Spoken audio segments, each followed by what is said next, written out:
La increíble vida de Martin Luther King. Martin Luther King Jr. fue un ministro baptista estadounidense y líder del movimiento por los derechos civiles en los años 50 y 60.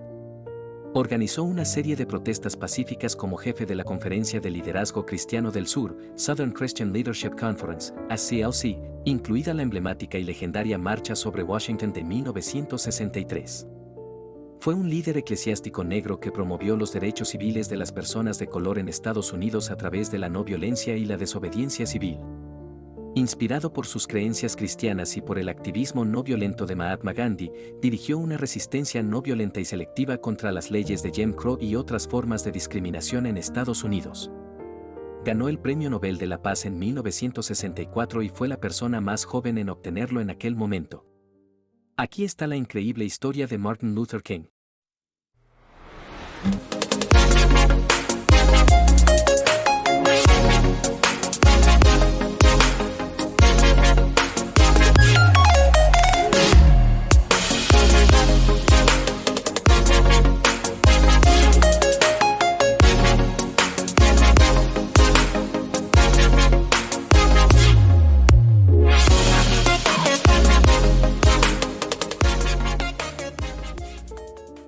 Biografía y antecedentes. El 15 de enero de 1929 nació en Atlanta Michael Luther King. Era uno de los 3 hijos de Martin Luther King Sr., pastor de la Iglesia Bautista Ebenezer de Atlanta, Georgia, y Alberta Williams King, antigua maestra de escuela.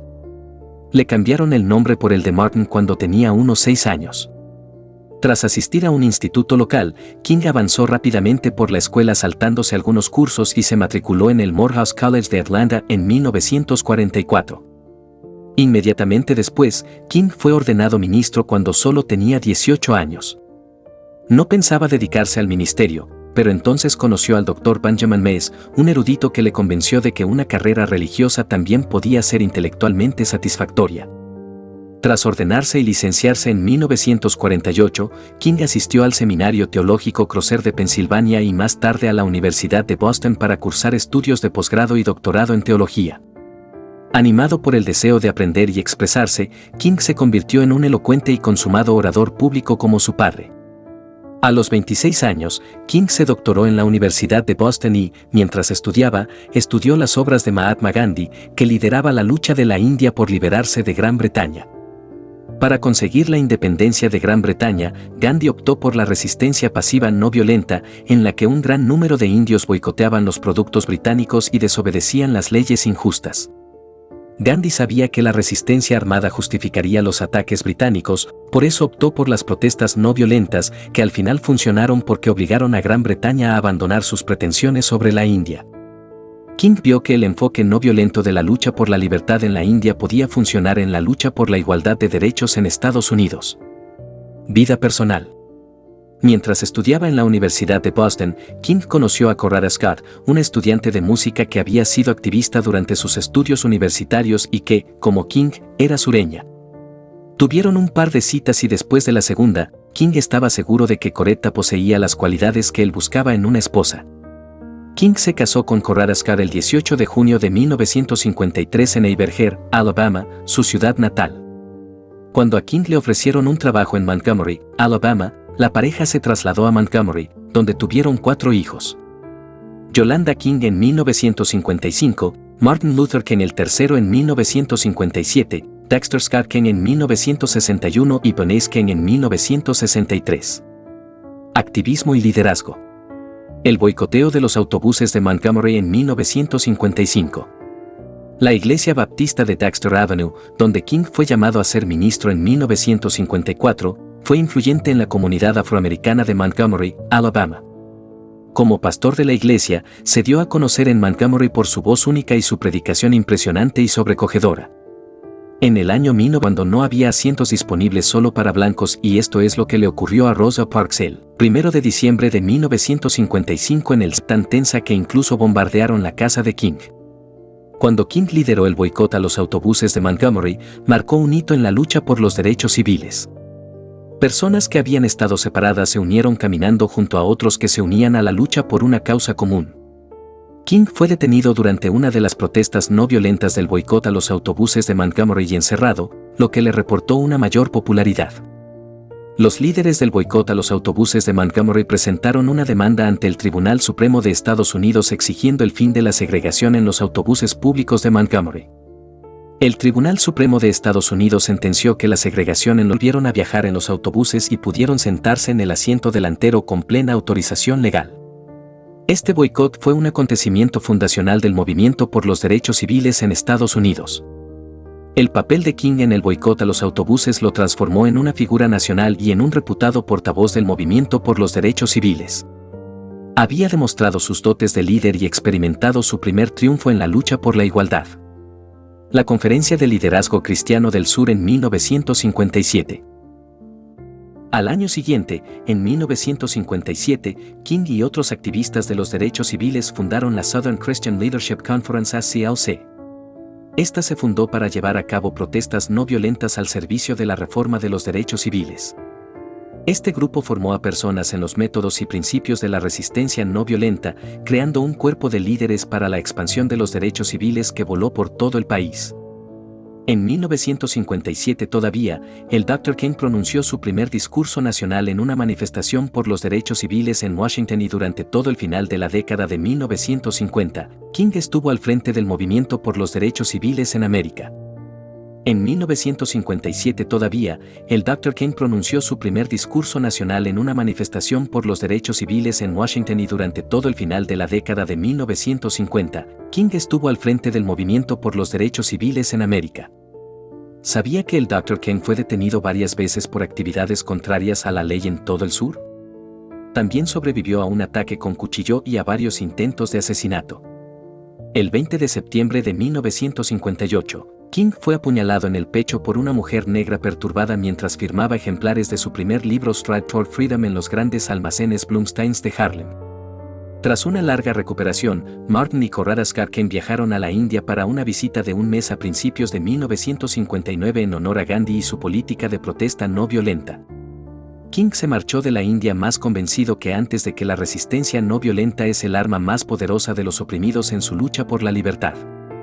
Al año siguiente, cuando King regresó a Estados Unidos, él y el movimiento SCLC tuvieron un año tan difícil como crítico. La opresión de los negros seguía muy presente en todas partes de América y los negros encontraron un símbolo de esperanza para su difícil situación en John F. Kennedy o JFK cuando se presentó a las elecciones como presidente de los Estados Unidos. Desde que JFK escuchó su difícil situación, los negros americanos votaron abrumadoramente por él y ganó la presidencia. Sin embargo, la esperanza que los negros americanos tenían de una legislación nacional de derechos civiles nunca vio la luz. JFK y su gobierno no creían posible una nueva legislación sobre derechos civiles porque el Congreso era conservador y él pensaba que el Congreso no la apoyaría. Al llegar 1961, más blancos se unieron al movimiento en manifestaciones contra la discriminación.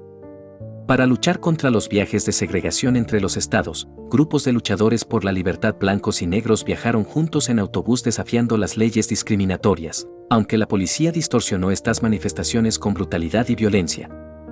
Otro ejemplo fue en mayo de 1961, cuando King y los miembros del SCL se fueron atrapados en una iglesia de Montgomery por racistas blancos hasta que fueron liberados por los Marshals federales. Todas las protestas y manifestaciones contra la segregación condujeron finalmente al fin oficial de la segregación en los viajes interestatales en Montgomery, Alabama, pero la presión por el cambio nunca cesó. El Dr. King y otros líderes del SCL se decidieron centrarse en las ciudades más segregadas de Estados Unidos, Albany, Georgia y Birmingham, Alabama. Movimiento de Birmingham en 1963. En abril de 1963, la Southern Christian Leadership Conference SCLC inició un movimiento contra la segregación racial y la injusticia económica en Birmingham, Alabama. El movimiento utilizó tácticas no violentas pero intencionadamente de confrontación en las que los negros planearon una demostración muy visible de sus demandas de igualdad en Birmingham. Ocuparon espacios públicos con marchas que violaban abiertamente las leyes que consideraban injustas. La intención de King era provocar detenciones masivas y crear una situación tan cargada de crisis que inevitablemente abriera la puerta a la negociación. Pero esto no fue lo que ocurrió al principio, de hecho las marchas ni siquiera consiguieron cerrar la ciudad ni atraer la atención de los medios de comunicación y King fue detenido y encarcelado al principio del movimiento. Por eso, el estratega del SCLC, James Battle, se hizo cargo de las protestas y decidió cambiar el rumbo y la estrategia del movimiento reclutando a niños y jóvenes para que se unieran a las manifestaciones. Esta estrategia se llamó Cruzada de los Niños porque el SCLC estaba poniendo intencionadamente a los niños en peligro, malditas sean las consecuencias. Durante las marchas de protesta, el Departamento de Policía de Birmingham, dirigido por Eugene Bull Connor, utilizó chorros de agua a alta presión y perros policía contra los manifestantes y nunca antes la filosofía de la no violencia del Dr. King había sido eficaz, ya que millones de estadounidenses empezaron a darse cuenta de que los negros estaban siendo víctimas de las leyes en lugar de estar protegidos por ellas. Las imágenes de la respuesta de la policía utilizando chorros de agua a alta presión contra los manifestantes se emitieron en la televisión nacional y finalmente captaron la atención de la nación. Sin embargo, King y el SCLC fueron criticados por poner a niños en peligro, pero el movimiento fue un éxito. Eugene Bull Connor perdió su trabajo, se retiraron los carteles de Jim Crow y los lugares públicos se abrieron más a los negros. Las leyes Jim Crow eran leyes estatales y locales introducidas en el sur de Estados Unidos a finales del siglo XIX y principios del XX que imponían la segregación racial, siendo Jim Crow un término peyorativo para referirse a un afroamericano.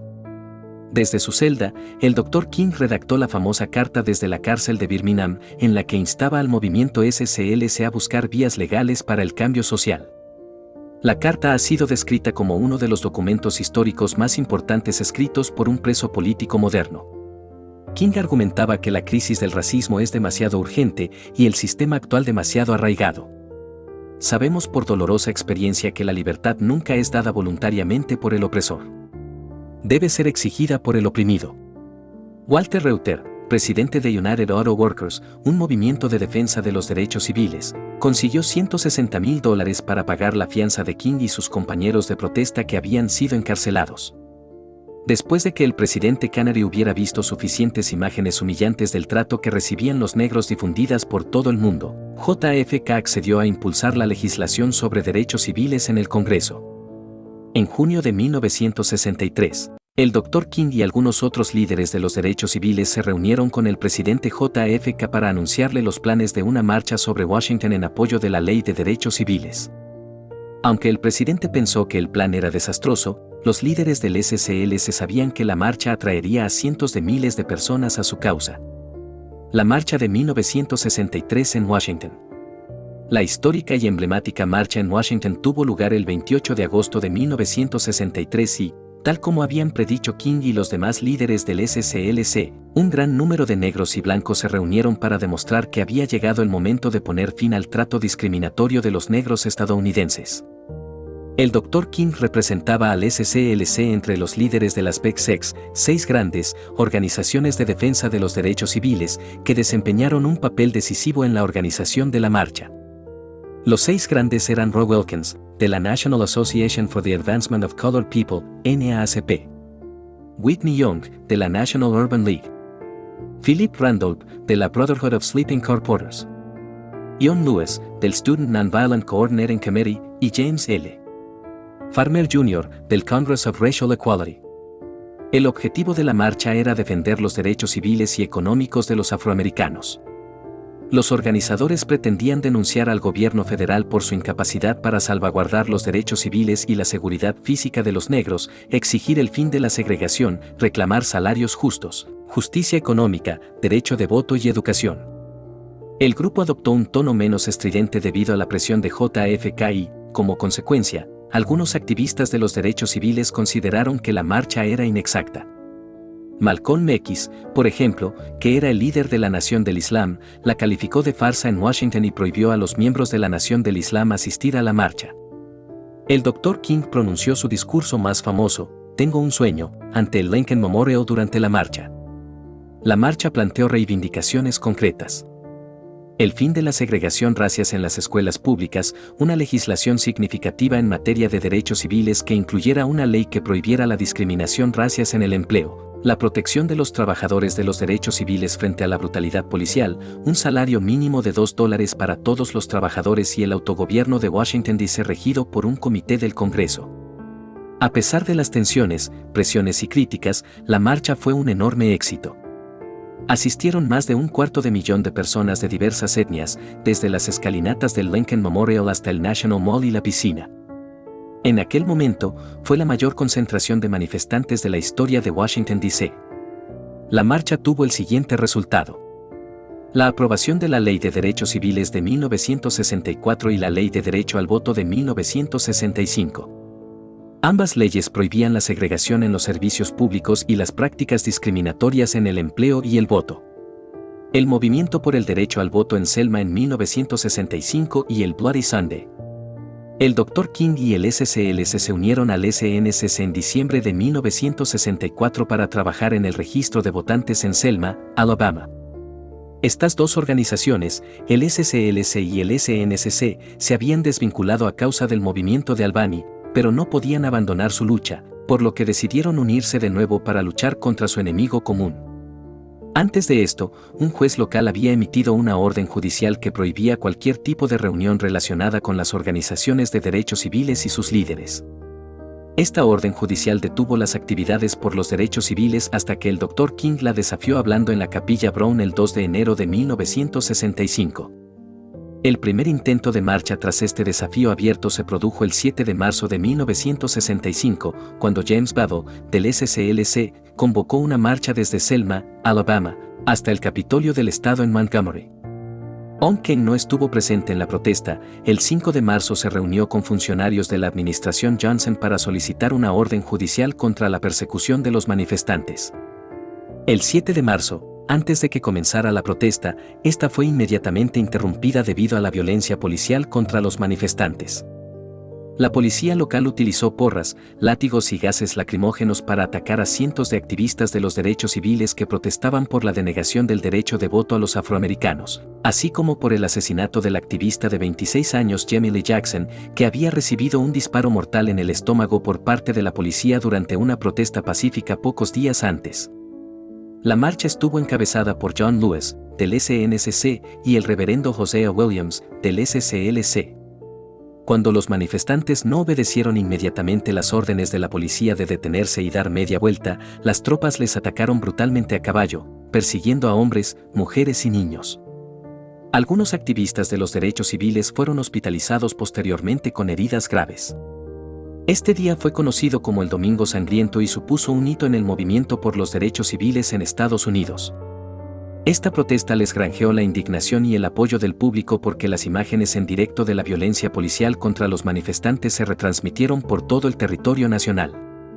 King, que no asistió a la marcha debido a sus obligaciones eclesiásticas, declaró más tarde: "Si hubiera tenido la menor idea de que las tropas estatales iban a emplear el tipo de brutalidad que emplearon, me habría sentido obligado a renunciar por completo a mis obligaciones eclesiásticas para encabezar la marcha".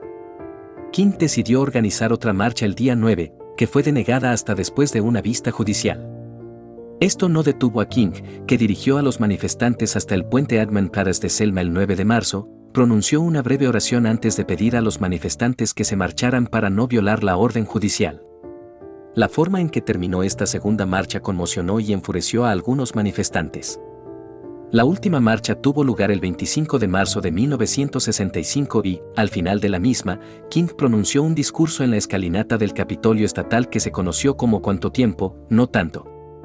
Las tres marchas de Selma fueron cruciales en el movimiento por los derechos civiles porque, debido al poderoso impacto de las marchas, la Ley del Derecho al Voto de 1965 se presentó al Congreso el 17 de marzo y el presidente Lyndon Johnson firmó la ley el 6 de agosto de 1965. Su fallecimiento. El 29 de marzo de 1968, King acudió a Memphis, Tennessee, en apoyo de los empleados negros de obras públicas sanitarias que llevaban en huelga desde el 12 de marzo para reclamar salarios más altos y mejor trato.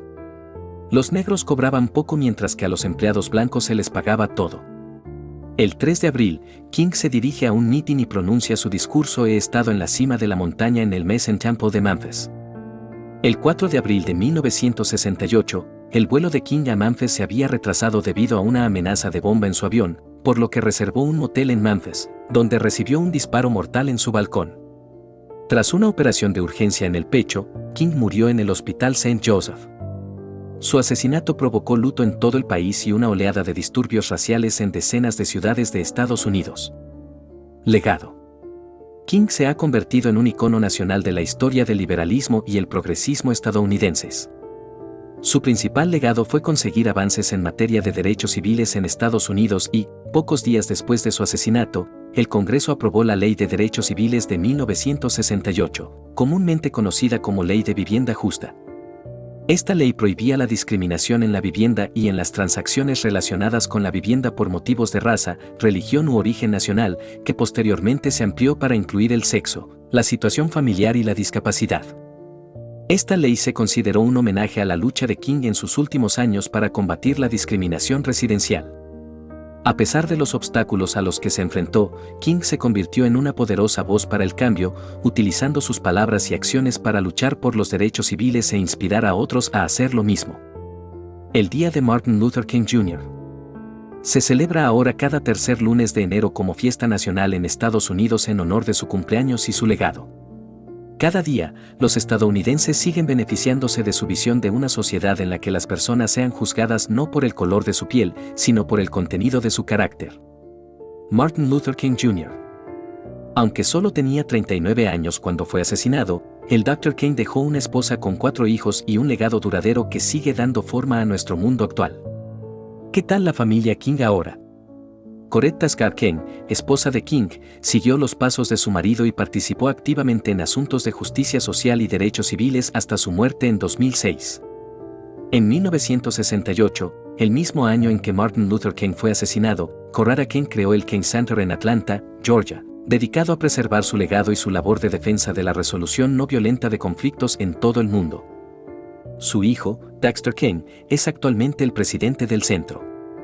Los hijos de Martin Luther King han honrado la memoria de su padre continuando su legado de diferentes maneras.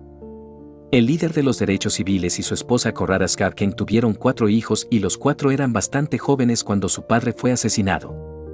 Yolanda, su hija mayor, solo tenía 12 años en aquel momento, mientras que la menor, Venice, solo tenía 5 años. He aquí un vistazo a la vida actual de los hijos de King. Yolanda King encontró consuelo y éxito en la interpretación tras la muerte de su padre. Su padre no era muy partidario de que actuara, ya que, según ella, a menudo la calificaba de huidiza, pero su madre la apuntó a clases en el Actors and Writers Workshop de Atlanta, donde Yolanda aprendió a actuar. Más tarde, Yolanda obtuvo papeles en varias producciones televisivas y cinematográficas, interpretando personajes inspirados en la historia de la raza negra. Creía que su padre habría estado orgulloso de ella. Mi padre podía ser más grande que la vida detrás del podio, mientras que en casa era un osito de peluche, tan tierno y cálido. Sé que está muy contento con lo que he hecho. A los 51 años, Yolanda falleció el 15 de mayo de 2007 a causa de una supuesta cardiopatía. Justo un año después de la muerte de su madre, en enero de 2006. Martin Luther King III tenía 10 años cuando mataron a su padre. Se casó con Andrea Waters en 2006 y llamaron a su primera hija Yolanda Renee King en honor a su difunta hermana. Martin ha pasado la mayor parte de su vida honrando el legado de sus padres, ahora es un activista de los derechos humanos, filántropo y defensor estadounidense. También fue el 4º presidente de la Southern Christian Leadership Conference SCLC de 1997 a 2004. Dexter Scott King siguió los pasos de su padre y asistió al Morehouse College de Atlanta, donde estudió empresariales, pero más tarde abandonó los estudios por motivos médicos. Dexter, junto con Prince y Whitney Houston, produjo un álbum para la fiesta federal de Martin Luther King Jr. en 1986. En 1992, Dexter fue nombrado presidente y director general del King Center for Nonviolent Social Change y posteriormente se casó con Leah Weber en 2013. Dexter ha sido activista de los derechos civiles y de los animales hasta su muerte, el 22 de enero de 2024.